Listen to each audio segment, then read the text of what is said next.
what are you doing with all your money at this point? I don't know how to launder money yet. So I'll go on a road trip, put $150,000 in a backpack. That's what will fit in 20s in a backpack. Put $150K in a backpack. I've got a spare bedroom in Charleston, South Carolina. Come home, take the backpack, chuck it in the bedroom. $150K a week on that. All right, 10 months out of the year. So a lot of money coming in. And is that where it's sitting? It's sitting until literally one day I open up the bedroom door and I'm like, shit, I've got to do something with those backpacks.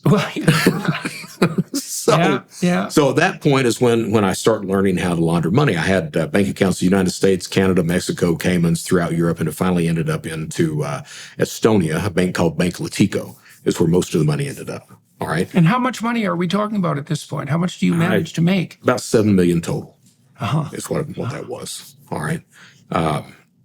Shadow crew. Right, but see, when I asked you what you were doing with the money, I didn't exactly mean you're putting it in backpacks and throwing it in a room. I mean, you're making all this money. Right. Like, what good is it doing to you? None. None. None. I'm one of those, what you find out with most cyber criminals is that most of them will commit a crime, get the proceeds of the crime, live off that until it starts to dwindle down, then bankroll the next crime. I'm one of those guys that I didn't work that way. I kept doing it and saving the money as a big pile. I liked looking at a big pile of money. So, and did you ever have any idea what you might do with that pile of money? Yeah, I was going to open up a nightclub. Okay. Yeah, that was. Well, you could open up a pretty good nightclub for $7 million. Pretty good one. And so, why didn't you just do that instead? Because you could have had a nightclub then. Looking back, it's the ego thing. Yeah. Okay. It's you're in it already. Yeah. You're not going to give that up. No. I mean, it's hard to express how big of a draw that is. Yeah. When you've got everyone that's relying on you. So my days, I would spend 14, 16 hours a day at a computer. I only took time off from the computer to go get money out of ATMs. Right. So you're working your tail off. Yeah. So that's what happened at that point. Yeah. And it's you're not even are you drinking at this point? No. So I don't start drinking until Susan leaves. What about women? No. I see. So you're just piling up backpacks of money. Now, I have to tell you, once Susan leaves, I make up for the alcohol and the women at that point. All right? Right. And you've got the cash to bankroll. And I've got the cash to bankroll. So I would, when I was working for the Secret Service, I would typically spend $4,000 to $6,000 a night at a strip club. Just go in and I'd give the bartender a wad of 20s and say however many kamikazes that will buy. And they would put this table together and they'd put all these kamikazes on that. And I called that my stripper magnet. And what's a kamikaze? It's vodka and I forgot what all it's got in there, but the girls liked it. And I would drink these White Russians is what I would drink all the time. Right. And so once Susan left, that's where you were going at night, the strip clubs. Once Susan leaves, I get depressed. Find out she's cheating on me. And I put a keylogger on her computer to find it out. So found out she was cheating on me, found some pictures and everything else. And she was asleep in the bedroom in Charleston. I walk in there and it's like 10 o'clock in the morning. I walked in there, I opened up the closet, got a suitcase out, started putting her clothes in it. And she wakes up, she's like, what are you doing? I was like, she's like, where are you going? I'm like, I'm not going anywhere, you are. Diversify your savings with physical precious metals while stockpiling silver in your home safe. With Birch Gold Group's most popular special of the year, now through December 22nd, for every $5,000 you spend with Birch Gold, they'll send you a 1-ounce silver eagle coin for free. Text Jordan to 989898 to claim your eligibility now. You can purchase gold and silver and have it shipped directly to your home, or have Birch Gold's precious metals specialists help you convert an existing IRA or 401k into a tax-sheltered IRA in gold for no money out of pocket. And once again, they'll send you free silver for every $5,000 you purchase. Keep it for yourself or give something with real value as a stocking stuffer this year. Just text the keyword Jordan to 989898 to claim your eligibility. With an A+ rating with the Better Business Bureau and thousands of happy customers, now is the time to buy gold from Birch Gold. Text Jordan to 989898 and claim your eligibility for free silver on qualifying purchases before December 22nd. That's Jordan to 989898. And so you've been married how long at this point? 9 years. And that's your first wife? Yeah. Right. Okay. And this affair she's having, she's found someone else that she wants to be with this guy? What's the scoop with that? So, you know? yeah, looking back, what I think actually happened was, I think that's the only way she figured she could break off the relationship. Right. Because right. that's always my line in the sand right there. Right, right. Well, and you said you'd already rendered her, or she'd already been rendered dependent as well. So she needed an out. Yeah. Right. And did she know how extensive your online criminal activity? Oh, yeah. Yeah, she knew. was well aware of it. Okay, so she's Yeah. okay. Yeah, Did she have any family or anyone connections at that point still? she did, and what happens is I was a pure asshole. I was planning on taking her back to Kentucky that day, but it was a week of me and her crying at the house, and ending the relationship. This is after you packed. After I packed, it was a week doing that, and it's obvious that the relationship's over, and so I take her back to her mom's in Eastern Kentucky, and that's the last time I see her right there. From there, I go back to Charleston. I'm walking around the house crying all the time. Realized I was getting suicidal. Figured I'd better do something about that.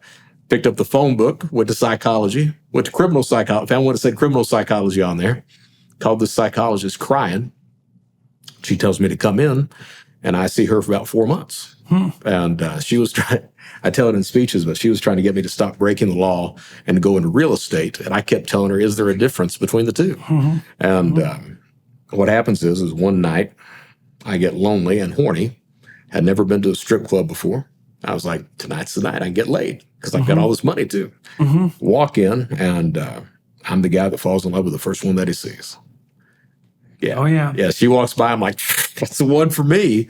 Move her in with me. How long? I moved her in with me within 8 weeks. Yeah, man, that's not wise, you know. No, it wasn't. And is that when you started drinking? I'd started drinking shortly before that. And were you intoxicated when you made the decision to go to the strip club? I was not completely sober. Okay. Completely sober. Okay. So, and were you drinking at the strip clubs by that point? No, I only drink at the point in time. I only drank White Russians, and it was just a beer bar was all it was. I couldn't stand beer at that point. So what happens is she walks up to the bar, and she's like, "You want to buy me a drink?" Well, the drink's for $25 a pop. I'm like, "Yeah, what are you drinking for $25?" And finally, she's like, "Well, we can go in the back if you buy a bottle of champagne." I was like, "Well, how much is the champagne?" She's like, "A bottle of Corbel's $400." I'm like, "Okay." So we go back there, and there's no dance. I find this out later. A lot of men that go to strip clubs, especially 30s plus, they don't do dances. They just want a bartender. They want somebody to talk to, and that's literally what I did with this. Yeah. I talked to her about 3 hours that night. That's it. Come back a week later and ask her out, and she says, "Yeah." Moved her in with me probably 8 weeks after that. Find out she's addicted to coke after that. Find out not only addicted to coke, but prostituting herself to support the habit. And I go off the rails at that point. I get it in my head. So why were you shocked? I don't think I was. Yeah, okay. I think that All right. I think that I wanted something, and I just was willfully naive at that point. Yeah, well, fair enough. Okay. Fair enough. Well, there's none so blind as those who will not see, they say. Yeah. Yeah, well, you said you were lonesome, and Yeah. it's easy to look the other way in all sorts of ways. So, right. And it's not like your plate was clean at that point. She didn't know I lied to her too. She didn't know I broke the law. She had no idea about that. I was telling everybody that I knew that I was a fraud consultant, and that was a joke for me. I consult on fraud. I just don't tell you on which side of the equation. Right. So what happens is I get it in my head that I can fix her. Yeah. And I don't understand yet. Now, you can't fix other people, Brett.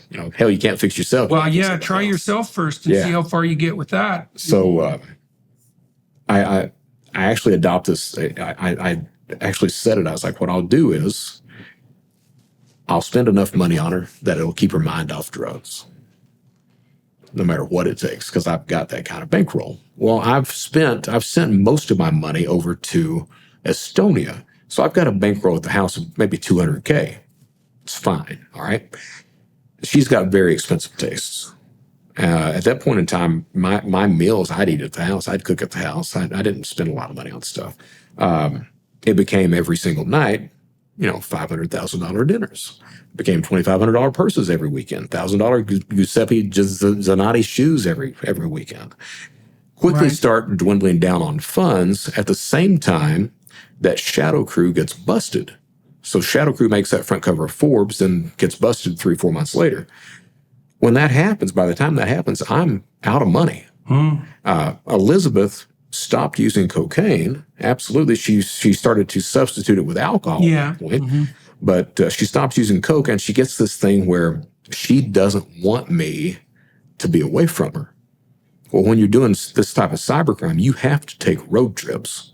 You don't want to shit where you eat.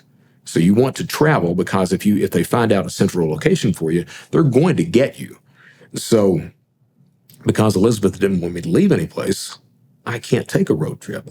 Shadow Crew gets busted right as tax season is over. I can't do tax return fraud in October. So I have to wait until late January, February to start back tax fraud. Shadow Crew gets busted. I can't go into credit theft or anything else all of a sudden. So it's the only thing that I'm left with is checks, running paper. I used to teach people, never run paper. You're going to go to prison for that. It's easy enough to catch that stuff. I start doing that, get caught.